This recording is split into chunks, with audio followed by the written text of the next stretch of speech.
What's going on, guys? Jason here, back to my channel, and tonight we'll be doing a very late video for making a video of WWE Monday Night Raw. It was kind of good tonight and stuff, and not too bad, but some ups and downs and stuff, but whatever. So we um got to this past weekend, last Friday, the Raw returned, and during the weekend everybody booed and stuff during the WWE live event, on Saturday. I saw a video and stuff, and man, they were showing the video thing what happened last Friday and stuff, and and all that. But yeah, everybody kept putting The Rock during that, the highlight thing and stuff, and yeah, it was crazy, man. Everybody's booing him a lot because they want Cody Rhodes and stuff, and so here, yeah, so it was crazy. But anyways, let's get to it then. We then shoot live inside the Enterprise Center in St. Louis, where Seth freaking Rollins theme hits, and out comes the WWE World Heavyweight Champion to kick off this week's show. He gets in the ring and acknowledges the big pop he got. He does his opening catchphrases, which the fans say with him, and he again compliments himself on the level of pop he is getting. Rollins mentions how he smelled what was cooking on Friday night, and after the show, he's got more questions than answers. He says it sounds like the crowd wants Cody Rhodes. He says good news, he does too. He tells Cody to come on down. The theme for the American Nightmare hits, and out he comes to a massive pop of his own to help get things started this week. Michael mentions Cody Rhodes trending worldwide on Twitter for 3 consecutive days. Pat McAfee then mentions the specific hashtag We Want Cody. Hashtag well, we got him. He sells in the ring, and his music dies down as Cole informs us about the bull rope match he has tonight with Shinsuke Nakamura. The two look at each other, and fans begin chanting Rocky sucks after Cody asks what we want to talk about. Rollins admits he wasn't expecting that. Cole asks on commentary if it's 1996 again because I was little when The Rock started. I was 1 years old when The Rock started because yeah, it was in. I found out it was in November of 1996, so I just turned 1 that year. So I was very little when that happened. Yeah, I was.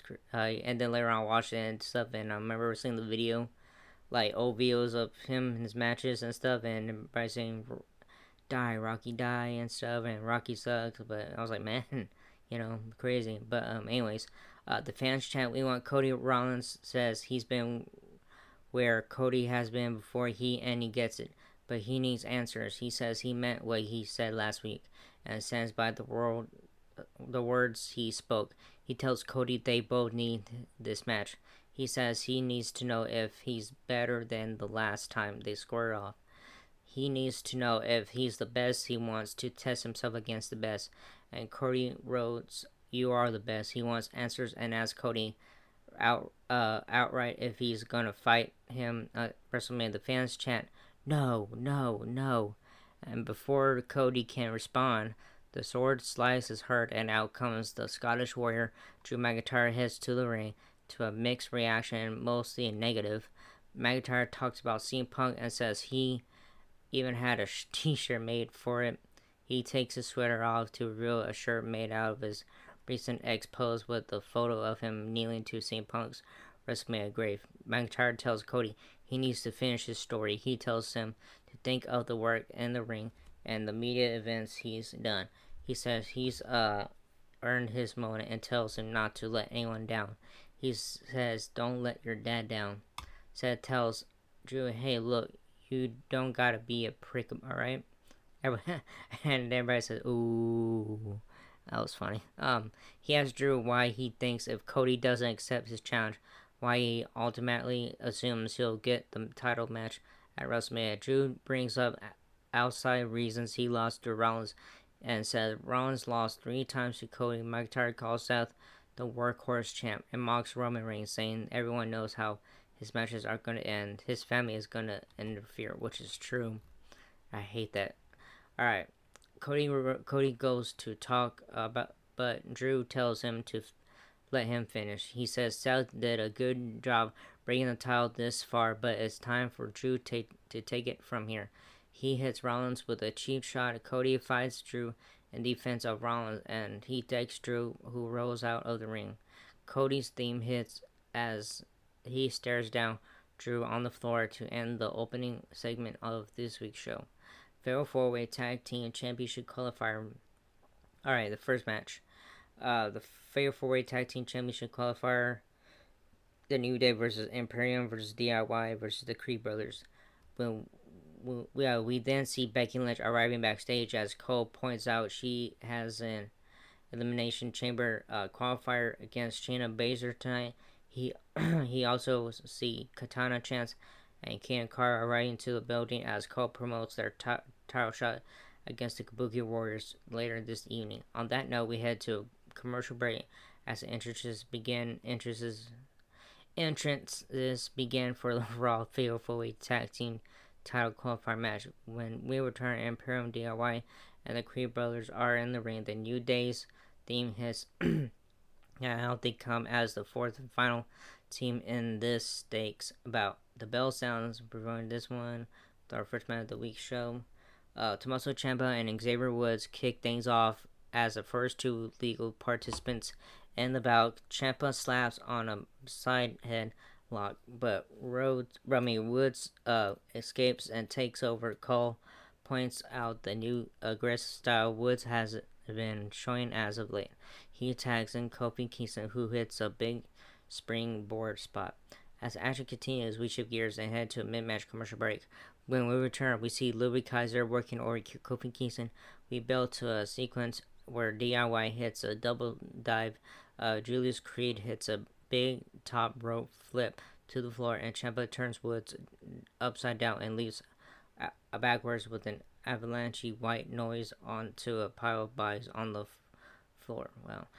From there, we shift gears and head to another mid-match commercial break, which was very quick action in this high-stakes opener.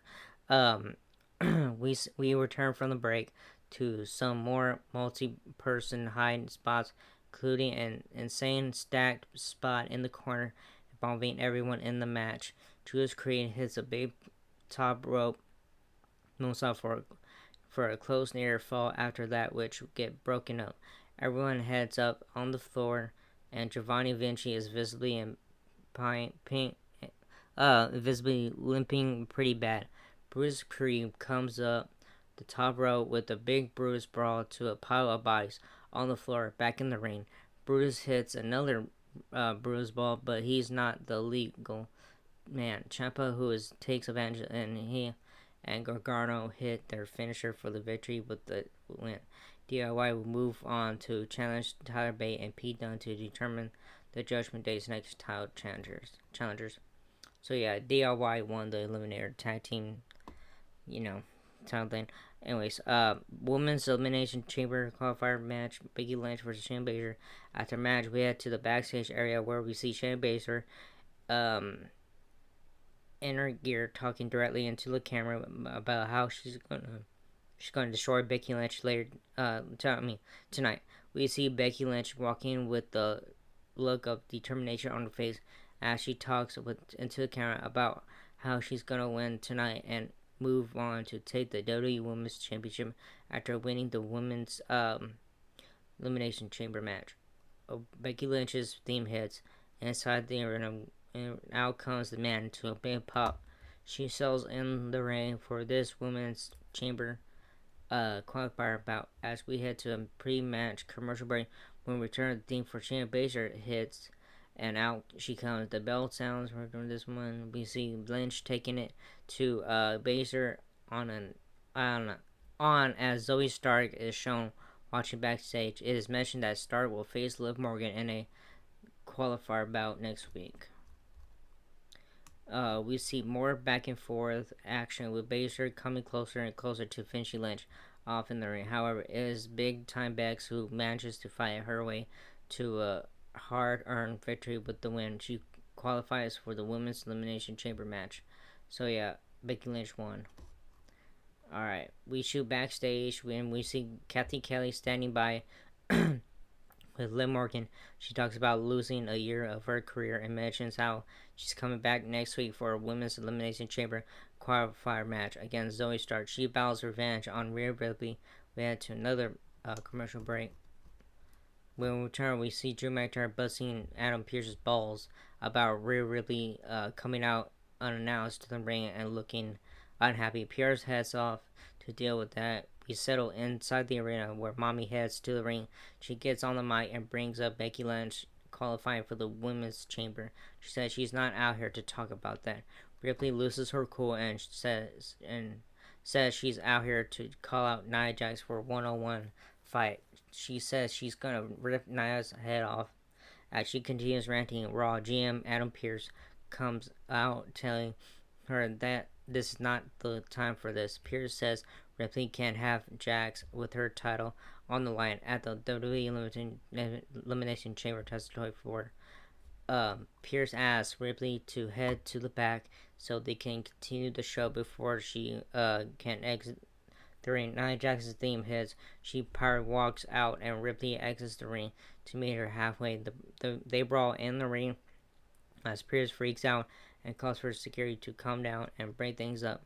They do. Temporarily, Jax ends up breaking free and splashing Ripley before laying out security. She hits her finisher on a layout. Ripley leaves her down and out as she heads to the back. Alright, Akira Tozawa and Maxine Dupri versus Ivar Valhalla. I'm sorry. The theme for Alpha Academy hits, and out comes Akira Tozawa and Maxine Dupri for scheduled mixed tag team action. On that note, we shift gears and head to the mid-match commercial break. When we return, Ivar and Valhalla make their way out. Valhalla isn't wearing the deer antlers, and for some reason that led to Cole babbling for about 2 or 3 minutes about the role those antlers play in her success in the ring. From there, the bell sounds of this one. Maxine Dupri does well early on, but then hits back botches. For some reason, she chooses then to do a thank you self-congratulatory crowd call, and they all boo her. Ouch. Oh. Seconds later, Valhalla and Ivar pick up the win. So yeah, Ivar and Valhalla won the match. Alright, backstage we see the Judgment Day in their clubhouse. They talk about Rhea Ripley being okay but pissed. They laugh at what Nia Jax has coming for her with someone like Mommy so pissed off. They prep JD McDonough for the Miz and R-Truth comes in. They all get annoyed with Truth and one by one leave with Finn Balor last leaving and telling Damian Priest he can't deal with him. Priest excels but ultimately tells Truth, screw it, make yourself at home. And walks off. Truth finds a box of shirts and gets an idea. Well, I know that was going to happen. Alright, next match, JD McDonough versus The Miz. We return inside the arena where JD McDonough's theme hits. Out he comes accompanied by Dirty Dominic. The two head to the ring where McDonough will be going one-on-one against The Miz as he sells in the ring. We shift gears and head to a quick pre-match commercial break. When we return, The Miz does a quick backstage interview with Jackie Redmond and then heads out to the ring. The bell sounds often go this one. After some back and forth action, McDonough sells into the offensive lead as we head to mid-match commercial break. As we settle back in the from the break, we see R-Truth come out in a yellow vendor vest to give out the Judgment Day t-shirts he found out in the clubhouse earlier. He ends up at ringside where he pulls a shirt over Dom, allowing Miz to super kick him in the ring. McDonough hits a big moonsault. McDonough goes for the pin after the big top rope spot connects, but Miz kicks out. McDonough gets distracted by Truth, who hops on the ring apron with a bunch of cash to give him as his cut of the t-shirt sells. McDonough smiles and takes the cash, but then Miz hits a skull crusher finale for the win. After the match, Truth poses with Miz and smirks like he did it on purpose. So yeah, Miz won the match. Alright, a video package airs to promote the Undisputed Women's tag team title bout later tonight. Then we return in Adam Pearce's office. The Raw GM is dealing with Imperium, who wants to make sure Gunther's 600-day Intercontinental Championship celebration goes perfect. Braun Breaker ends up coming in. We head into another break, I guess. When we return, we see a video segment showing CM Punk getting triceps surgery and starting his road to recovery. He vows his return will be the greatest in history. Ludwig Kaiser is in the ring with Giovanni Vinci, which is decked out with the Imperium columns and other decorations. Uh, Laser does the overly dramatic ring introduction for the ring general manager, and out comes the longest reigning IC champ in WWE history. The Imperium leader babbles and sailboats for a while until finally main event Jey Uso's theme hits, and he comes out. He leads a sea of fans in his way, which Pat McAfee hops on his chair to do with him. He talks about Gunther's reign, and Gunther talks about Uso's tag team success, but then mocks him for only doing half the work. Things end up getting unpleasant between the two, especially when Gunther shows Jey and insults him some more. Uso and Gunther end up duking it out and brawling to end things after Uso makes his ambitious on taking his IC title from him clear. Okay, next match. Oh shoot. Alright, the next match, I was making sure where I'm at. Is the Undisputed WWE Women's Tag Team Championships, the Kabuki Warriors, who are champions, versus Kane Carter and Katana Chance. From there, we shift gears to Shinsuke Nakamura live video segment where he talks in Japanese about his bull rope match against Cody Rhodes tonight. Once that wraps up, the match is promoted, and then Cole and McAfee hype up the Undisputed Women's Tag Team title match coming up next. We head to a pre-match commercial break as the challengers make their way out. When we return, we see a countdown update as the road to WrestleMania 40 in Philadelphia continues. Back in the arena, the Kabuki Warriors come out in full garb as they head to the ring for their defense of the undisputed WWE Women's Tag Team titles against their former champs. The bell sounds, and we're showing this one. Katana Chance and Asuka kicks things off for their respective teams coming out of the gate. The women's tag team locker room is shown watching on as this championship contest gets going, with Asuka selling into early offensive lead. Chance starts to fight back, focusing her attack on the tape ribs from the attack by Bayley to Asuka. She hits a big high spot from the ring to thwart on the Express of Tomorrow as we shift gears into another mid-match commercial break. As this tag team continues, this tag title continues. When we return, we see some of the great back and forth, but after the challengers miss their kick stand finisher in the corner, we see the Kabuki Warriors capitalize and pick up the victory to retain. This was a very good match before. Alright, so yeah, the winners are the Kabuki Warriors. Alright, in today's segment, we see Jackie Redmond sitting down with a very serious Sami Zayn in the empty Enterprise Center in St. Louis from before the taping began this evening. She asks him about his rise to WWE last year and how much it meant to him. He talks about being like a Rocky story come to life. He says Rocky didn't win the first movie. He went the distance with the champ and made a name for himself.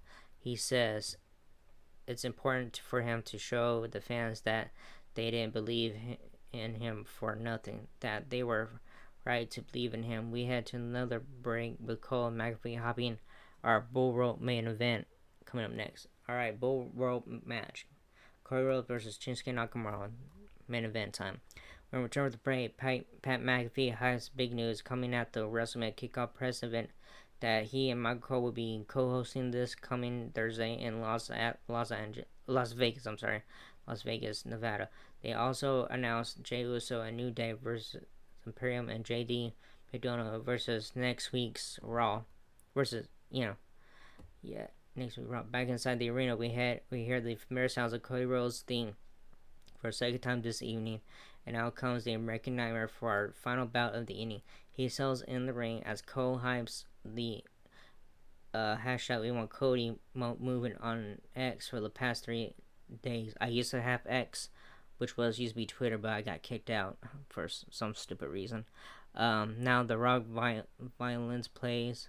Out comes Shinsuke Nakamura, the king of strong style, heads to the ring as Pat McAfee has been torn about wanting to dance, noting his theme is the alarm and ringtone on this phone. Nakamura sells in the ring, and Cody is hooked up to the bull rope match.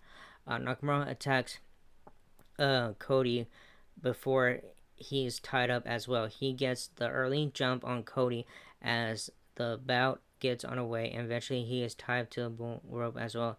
He continues to take it to Rose as we head to an early mid-match commercial break as our main event of the inning continues in St. Louis. As we settle back in from the break, we see Cody sending Nakamura into the steel ring post on the floor as he shifted the offensive momentum in his favor during the commercials. Back in the ring, Cody continues to take it to Nakamura. He stops to rally the fans, and it costs him as Nakamura recovers enough to take over again. We head to another commercial break as the action continues with Cody starting to fight back in the lead again. When we return, we see the king of strong style dominating once again. He looks for the Kinshasa, but Cody avoids it and encounters with a big pedigree. He goes for the cover, but Nakamura kicks out. Cody has Nakamura set up and ready to blast him with the cowbell before he can have her turn. He turns right into the red poison mist being sprayed into his eyes by Nakamura. Cody wipes his eyes clean and then hits a crossroads. He goes for the cover, but somehow Nakamura kicks out again. Cody hits another one and gets the win. So Cody Rhodes won the match. Right, Cody kisses the mat in the middle of the ring and celebrates, but just as it seemed the show was coming to a close, Drew McIntyre hits the ring and blasts Cody from behind with a cheap shot. He beats him down and then hits his Claymore kick finisher to leave him just laying. That's how the week show started. Okay, that's how it ended. So it was a good show tonight and stuff, and not too bad, but But yeah, it was good and all that stuff. But anyways, that was it, and hope you enjoyed this video. If not, and like, subscribe, favorite, or whatever. Anyways, that was it for this video, and I'll see you all next time. Laters.